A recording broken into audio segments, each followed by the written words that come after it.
Coucou les petits loups. Alors aujourd'hui j'ai envie d'aborder un sujet un petit peu personnel puisque je vais devoir partager avec vous euh, quelques-unes de mes histoires d'amour en fait pour illustrer donc le sujet. Un sujet que j'ai appelé sortir avec un homme plus jeune en Corée, mais j'aurais pu l'appeler aussi pourquoi est-ce que je sors avec des hommes plus jeunes en Corée. Parce que finalement c'est un peu ça le sujet. Euh, à la base, je n'ai jamais été intéressée par les hommes plus jeunes que moi. Euh, voilà, actuellement j'ai 30 ans. Quand je suis arrivée en Corée, j'avais 27 ans, donc il y a 3 ans. Et j'aurais jamais imaginé sortir avec un homme plus jeune que moi. Même de 1 an, même de 2 ans, enfin ça me paraissait... Enfin juste je n'y pensais pas tout simplement. Et mes ex-copains d'ailleurs avaient soit mon âge, soit un an, au moins 1 an, voire 2 ans de plus que moi avant. Donc voilà, ce n'était pas quelque chose d'envisageable et quelque chose à laquelle je ne pensais pas du tout. À vrai dire, même si j'aime le physique asiatique, je genre je ne fantasmais même pas sur les jeunes hommes dans les groupes de K-pop. Bien sûr je les trouvais mignons, mais voilà, mon esprit n'allait pas plus loin en fait. Et d'ailleurs au départ quand j'ai découvert la Corée et les hommes coréens, j'étais fan des Super Junior, donc voilà, j'aimais bien Siwon. Comme acteur j'aimais bien Lee Jung-ki, Ha Jong-woo, enfin voilà, donc c'est quand même des hommes qui ont au moins mon âge ou qui sont même plus âgés, donc voilà, j'avais plutôt un intérêt pour ce genre d'homme là si je devais décrire un idéal coréen au départ. Au jour d'aujourd'hui, j'avoue que je me vois très difficilement sortir avec un coréen plus âgé que moi, c'est-à-dire un coréen qui aurait 30 ans et plus. Suite à mes diverses expériences et discussions et constatations, ça me paraît vraiment quelque chose de quasiment impossible. Et mon plus grand regret finalement en Corée, c'est d'avoir 30 ans. Vraiment, je pense que j'aurais beaucoup mieux vécu mon expérience si moi j'avais 20 ans. Euh, c'est même certain, surtout au niveau des relations amoureuses. Même autour de moi, j'ai l'impression que les filles plus jeunes, finalement, vivent des relations plus saines et plus sincères. Enfin, je sais pas, c'est un sentiment que moi j'ai, ou peut-être que j'idéalise, mais en tout cas, c'est vrai que j'ai une vision des hommes coréens jeunes qui est tout de même beaucoup plus positive que des hommes coréens plus âgés. Alors, je vais m'expliquer. Pourquoi est-ce qu'aujourd'hui les hommes coréens d'un certain âge me rebutent? C'est presque le mot que je pourrais utiliser, même si une fois de plus je veux pas faire des généralités et qu'il y a des hommes de 30 ans, passé 30 ans, qui sont sûrement très bien, qui ont un esprit jeune, etc. etc. Ça dépend de leur éducation, de leur passé. Mais moi ce que j'ai pu voir en fait ici, c'est que il y a deux grosses différences entre le coréen qui est encore étudiant, voire le coréen qui n'a même pas fait l'armée encore, allons encore plus loin, donc on va dire le coréen qui est resté encore un peu un adolescent d'une certaine façon, et le coréen qui a fini ses études, qui est entré dans la vie active, voilà, qui a un travail, voire qui est indépendant, etc. Ce sont vraiment pour moi deux mondes complètement différents. Le truc c'est que les Coréens, je trouve que ce sont vraiment des... on peut un peu les mettre dans des boîtes. C'est un peu bête, mais je veux dire, il y a beaucoup de traits qui se retrouvent, de traits similaires qui se retrouvent selon les étapes de la vie chez un Coréen. Et un Coréen étudiant, il n'a pas du tout le même état d'esprit qu'un Coréen qui travaille et qui est en fait mis face à la réalité du monde du travail, voilà, des soucis financiers, qui pense à la famille, à l'avenir, etc. C'est complètement différent. En fait, les Coréens qui sont encore aux études ont ont beaucoup de rêves, et notamment donc c'est la nouvelle génération là, dont je vais parler là actuellement. Donc la nouvelle génération qui est encore actuellement, qui fait encore ses études, ce sont des Coréens qui sont, je trouve, plus ouverts, qui ont vraiment une envie de découvrir, une envie aussi de s'ouvrir plus à l'international. De plus en plus de très jeunes Coréens savent parler l'anglais, le parlent très bien parce qu'ils ont vraiment envie de voyager. Même ils ont le projet de vivre à l'étranger de plus en plus. Et donc voilà, ce sont des hommes avec des rêves, des hommes qui sont encore bercés d'illusions, d'espoir, et du coup qui ont encore un peu cette spontanéité, c'est un peu ces paillettes dans les yeux, voilà, qui rêvent d'un monde meilleur, qui ont envie de faire différemment des autres, qui n'ont pas envie forcément de suivre le chemin de leurs aînés, qui ont envie de faire les choses différemment. Et donc, voilà, ça c'est quelque chose qui, moi, je trouve très attirant. À côté de ça, on a donc les Coréens de ma génération, du coup, qui ont 30 ans et plus, et qui, eux, sont dans la vie active depuis plusieurs années, et qui sont vraiment très terre-à-terre, et qui, pour la plupart, ont une vision complètement...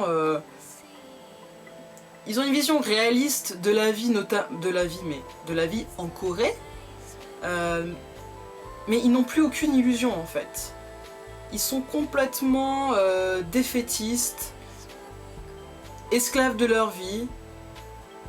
Ils ont des rêves qu'ils osent plus ou moins, dont ils osent plus ou moins parler, mais c'est des rêves qui ne vont rester en général que des rêves parce qu'ils vont pas oser aller plus loin, ils vont pas oser aller lâcher leur travail pour partir au bout du monde, parce qu'en Corée, le plus important, c'est d'avoir une situation stable, c'est d'avoir de l'argent, c'est de pouvoir trouver une femme convenable à marier, d'avoir des enfants à qui on va pouvoir donner de l'argent pour financer les études, et puis voilà, continuer la lignée comme ça en fait. Et donc voilà quoi, je trouve que les Coréens d'un certain âge, ils sont plus du tout dans la spontanéité, ils sont plus du tout dans le rêve, ils ont un peu perdu espoir quoi, et au niveau des relations, ça se ressent vraiment beaucoup. J'ai rencontré donc des hommes de mon âge, de 30 ans et plus, et très rapidement en fait les discussions ont tourné au mariage. Et ce n'était pas des propositions de mariage romantiques, c'était vraiment, on avait l'impression de parler d'un contrat. Il m'est arrivé de rencontrer des hommes pour la toute première fois, et au bout de 2 heures, le mec me demandait écoute, est-ce que ça te dirait de sortir avec moi, et puis si ça se passe bien, dans quelques mois on pourrait se marier, si tu te maries avec moi, tu n'auras plus besoin de travailler, je pourrais prendre soin de toi. Et voilà, et ça c'est un discours qui me fait complètement fuir, parce que l'amour là-dedans il est où?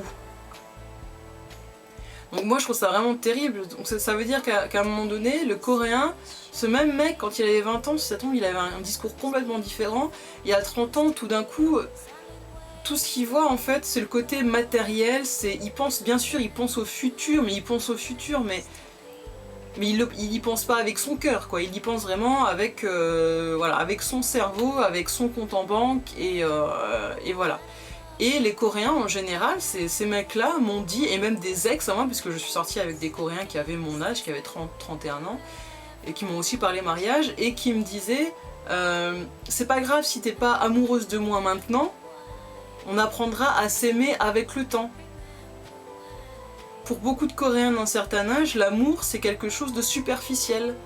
Ça veut dire que c'est plus important en fait de choisir une personne avec qui ça va bien coller, avec qui il va y avoir potentiellement un avenir durable, et ensuite on verra, on va essayer de commencer à s'apprivoiser, apprendre à s'aimer, sans même parfois avoir vécu ensemble avant, parce que vous savez bien qu'en Corée, souvent les Coréens vivent chez leurs parents, se marient et ensuite quittent le domicile familial et vivent ensemble pour la première fois après le mariage. Ce qui pour nous paraît complètement aberrant parce que pour se marier avec quelqu'un, c'est quand même mieux de le connaître un minimum avant, hein, on est d'accord. Donc voilà, en fait, les Coréens plus jeunes sont tout simplement plus spontanés, plus sincères, même si bien sûr, il y a aussi beaucoup de jeunes petits cons, hein, voilà, qui veulent juste profiter, avoir une expérience avec une étrangère pour une nuit, bon voilà, ça existe aussi bien entendu, mais les Coréens qui sont sincères et qui ont vraiment ce rêve de quitter la Corée, de partir à l'étranger, de rencontrer de se faire des amis internationaux, ces Coréens-là sont quand même plus spontanés, plus sincères et plus prêts à s'engager avec les sentiments. Et après, la contrebalance, c'est que les Coréens jeunes sont aussi totalement immatures. C'est un avantage et un inconvénient. C'est un avantage dans le sens où juste du fait qu'ils soient immatures et que justement ils pensent moins à tout ce qui est matériel, à l'avenir, ils vont être plus spontanés. Après, ils vont dire des choses peut-être sans réfléchir, mais au moins je pense que ça va être plus sincère que l'inverse. Mais d'un autre côté, voilà, après, c'est aussi plus difficile à gérer parce que ils réfléchissent pas trop forcément avant de parler. Donc voilà, mais finalement c'est vrai que sortir avec un Coréen de 20 ans, c'est un peu comme vivre une relation un peu d'adolescent, mais c'est ça qui est beau dans l'amour. Quand on est amoureux, quand on est ensemble, on est censé, je trouve, être un peu comme deux ados. On peut regarder dans la même direction, on peut penser au futur, ça bien sûr, mais la relation, on peut la vivre de façon très simple et très spontanée, sans penser à tout le côté matériel et voilà, sans penser à vouloir faire absolument comme tout le monde. On est juste là, on s'aime et on est nous-mêmes et on se regarde avec les yeux du cœur et puis c'est tout. Et voilà, et c'est ça que j'aime beaucoup, qui m'a séduite ici en Corée. Pour moi, les hommes de mon âge ne sont vraiment pas faits pour moi parce que ils sont trop dans le calcul, dans la prévision des choses et voilà, et c'est pas ça qui me plaît du tout. Alors, comment j'ai réalisé ça? Au fil de mes rencontres. Mais surtout, il y a 2 ans, j'ai fait une très très belle rencontre en Corée que je n'oublierai jamais. Il s'agit en fait, finalement, mon premier grand amour coréen.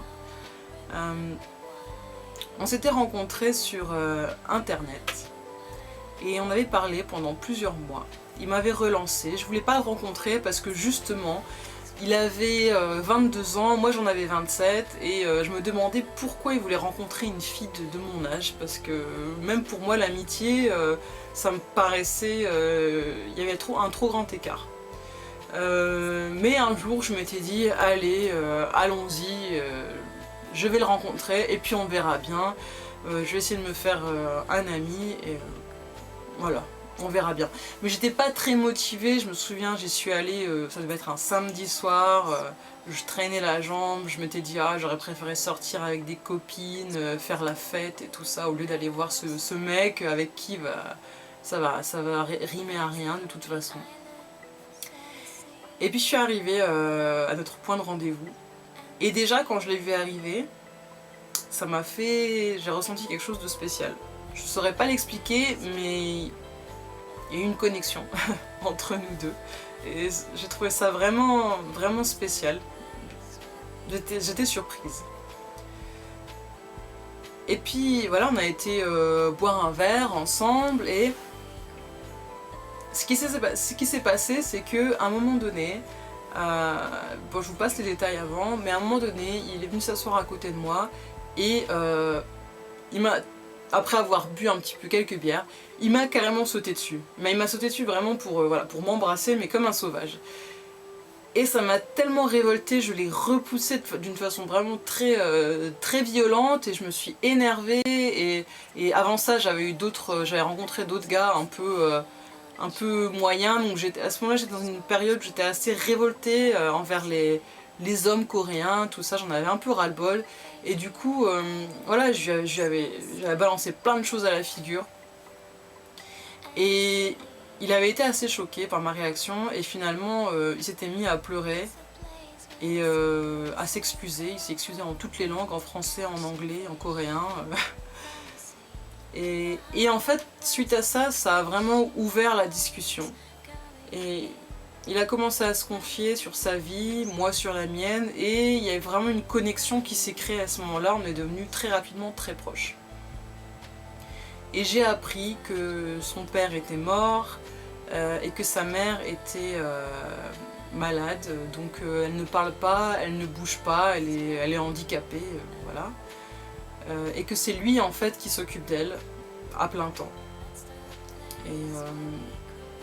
Et donc voilà, en fait, suite à ça, on s'est revus et on a commencé à avoir une relation tous les deux. Et c'était quelque chose de vraiment très fort parce que lui, c'était vraiment une personne voilà, blessée, en manque d'amour. Et puis voilà, moi aussi un peu de mon côté. Et donc on s'est vraiment retrouvés et pour la première fois, j'ai découvert cette simplicité de sentiments, cette pureté et ce partage, j'ai trouvé ça vraiment magnifique. Et lorsqu'on a passé notre première nuit ensemble, je ne le savais pas en fait à ce moment-là, mais en fait c'était sa première fois. Et bah, pour moi c'était un moment absolument magnifique. C'était vraiment... C'était pur, c'était beau, c'était spontané, c'était magique. C'était magique, j'avais l'impression d'avoir 16 ans et puis et voilà quoi, c'était... Ça m'a vraiment touchée et malheureusement on n'a pas pu continuer à avoir on n'a pas une relation très longue parce que c'était très compliqué, on pouvait jamais se voir, il devait être avec sa maman tout le temps. À un moment donné, il a dû vivre à l'hôpital avec elle et il m'avait caché ça au départ. Donc, enfin, on a eu quelques problèmes de communication à ce sujet-là parce il m'a pas tout dit au départ et tout ça. Je comprenais pas pourquoi on pouvait pas se voir, etc. Et finalement, donc, on a arrêté la relation, mais on est resté en très bons termes et encore actuellement aujourd'hui, on se parle.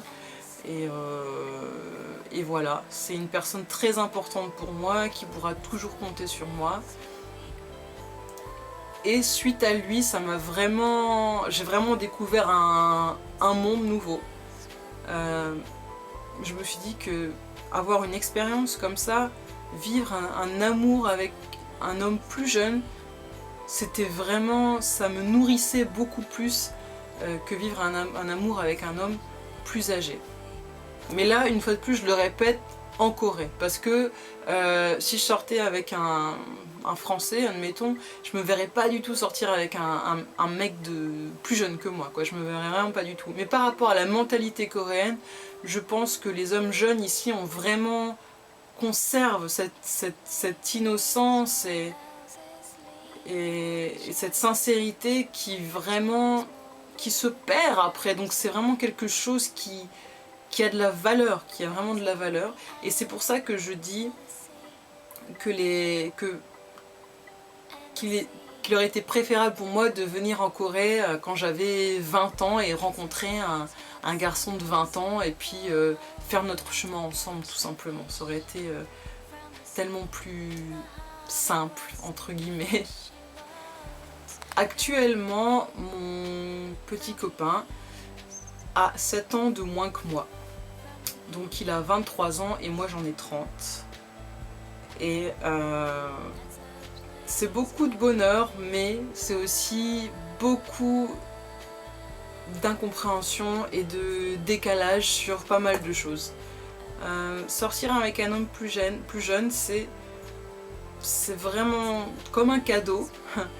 Mais d'un autre côté, il faut vraiment essayer de se mettre tous les deux au même niveau. Enfin, c'est vraiment un travail à faire ensemble, je pense.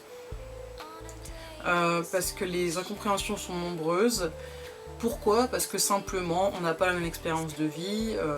Moi, j'ai eu plus de relations que lui avant, j'ai eu des relations plus longues. Donc voilà, j'ai une maturité qui est différente au niveau relationnel. J'ai une vision de la vie aussi qui est différente parce que voilà, je vis à l'étranger. Lui, il a vécu aux États-Unis, mais pas longtemps.